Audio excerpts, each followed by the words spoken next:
Rail মন্ত্রণালয়ের কর্মকর্তাদের বলতে চাই, আপনাদের কানে কি তুলে দিয়ে রেখেছেন? বাস সিন্ডিকেট, বাস মালিক সিন্ডিকেট, এই সিন্ডিকেটগুলোর কারণে আমরা এই ট্রেনটি বুড়িমারি থেকে পাচ্ছি না। আপনাদের এই মিথ্যা আশ্বাসে আমরা আর বলির পাটা হতে চাই না। এখানে একদিন সবকিছু বন্ধ থাকা মানে বাংলাদেশে কোটি কোটি টাকার লোকসান। মানে কোটি টাকার উপরে ব্যয় করা হয়েছে, কিন্তু এখন সেটা কার্যকর হচ্ছে না।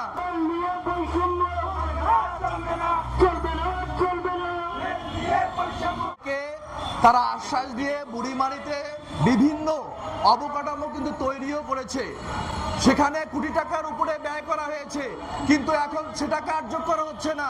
তাহলে এই কোটি টাকা সরকারের খাত থেকে নষ্ট করার কি দরকার ছিল এই মিথ্যা আশ্বাস দিয়ে?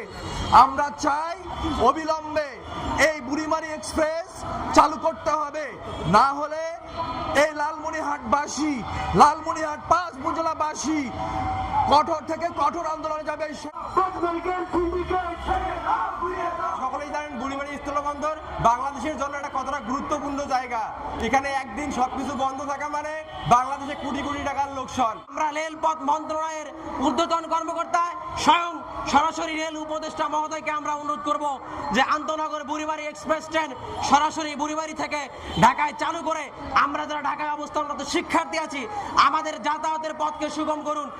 আর এই ট্রেনটি না চলার পিছনে আরো অনেক কারণ আছে, যেমন হচ্ছে বাস সিন্ডিকেট, বাস মালিক সিন্ডিকেট, এই সিন্ডিকেটগুলোর কারণে এই আমাদের জেলার কিছু মুনাফিক, কিছু বাটপার, এদের কারণে আমরা এই ট্রেনটি বুড়িমারি থেকে পাচ্ছি না।